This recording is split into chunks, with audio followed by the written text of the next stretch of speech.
Brought to you by V-Guard, co-powered by Sensodyne and Vimal. పలుకులలో Kesari. Associate sponsor UltraTech. Dayakar garu, మీ దగ్గర నుంచి start చేద్దాం. ఈ రోజున కాంగ్రెస్ పార్టీ అధికారంలోకి వస్తే రాముడి పరిస్థితి, భవ్యరామ మందిర నిర్మాణం అయోధ్యలో జరిగింది. కానీ ఈరోజు మళ్ళీ బుల్డోజర్లు పంపించి రాముడిని తీసుకొచ్చి మళ్ళీ రామలల్లాని తీసుకొచ్చి మళ్ళీ టెంట్లకే పరిమితం చేసే వ్యవహారం, అట్లాంటి ప్రమాదం పొంచి ఉంది అన్నది ప్రధాని మోదీ మిమ్మల్ని టార్గెట్ చేస్తున్నటువంటి మాట. ఏం చెప్తారు? యా మురళి గారు, గుడ్ ఈవినింగ్. ఇద్దరు పెద్దలకు కూడా, ఒకవేళ మేము చేస్తే ఏం చేస్తామంటే, ఆ భవ్యమైన రామ మందిరంలో ఇటుపక్క సీతమ్మను, తర్వాత ఇటుపక్క లక్ష్మణుని, కింద హనుమంతుని కూడా పెడతాం, కానీ తీసేయము. ఇది శిలాన్యాస్ చేసింది కాంగ్రెస్ పార్టీ అని మీరు ఇంతకుముందే ఇంట్రోలో చెప్పిండ్రు. అది చరిత్ర, అదేం వారికి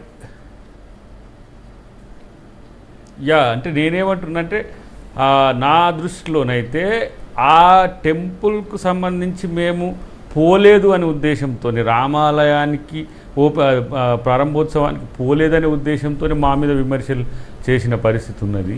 కాబట్టి దాని సందర్భంలో వారు మాట్లాడుతూ అలా చెప్పిన పరిస్థితి. కానీ నేనేమంటున్నా, ఇలా ఆ రామాలయంలో చాలామంది ఏమంటున్నారు, సీతమ్మ లేదు అని చెప్పి.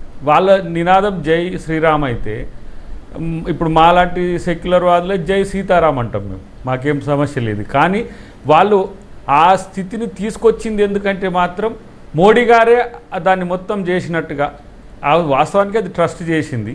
అయినప్పటికి కూడా ఏది పిలిచిన పేరంటామో పిలువని పేరంటామో, కానీ పిలవాలన్నా పిలవద్దా అన్నట్టుగా పిలిచి ఆ పరిస్థితులన్నీ కూడా, ఇప్పుడు ఈ దేశానికి మొట్టమొదటి మహిళ, ఇలా మొట్టమొదటి వ్యక్తి రాష్ట్రపతి, కానీ ఆమె మహిళ, మళ్ళీ ఆదివాసీ మహిళ, తనను కూడా ఆహ్వానించలేదు. అది విచిత్రం. సరే, పార్లమెంటు భవనానికి అప్పుడు ఆహ్వానించలేదు, అది ఒక చర్చ. అన్నిటికంటే ఎక్కువ వాళ్ళు ఇప్పుడు రామ మందిరం మీద తీసుకొస్తున్న చర్చ సెన్సిటివిటీని పెంచే ప్రయత్నం చేసినప్పుడు కూడా ప్రజలందరూ కూడా దాన్ని అంగీకరించింది.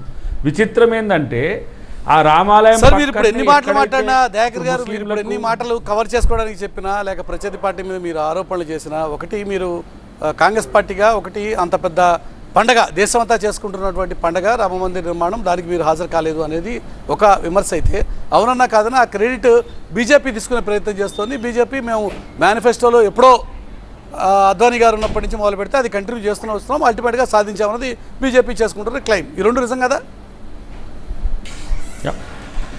ఇప్పుడు పాల్గొనకపోయినంత మాత్రాన రాముణ్ణి వ్యతిరేకించినట్టో, వారే అంతా తాను ఈవెంట్ మేనేజ్మెంట్ చేసి ప్రపంచం మొత్తం కూడా బ్రాండింగ్ చేసుకోవడానికి చేసిన ప్రయత్నము, ఇదంతా ప్రజలకందరికీ తెలుసు. Brought to you by V-Guard, co-powered by Sensodyne and Vimal. పలుకులలో కేసరి. Associate sponsor UltraTech.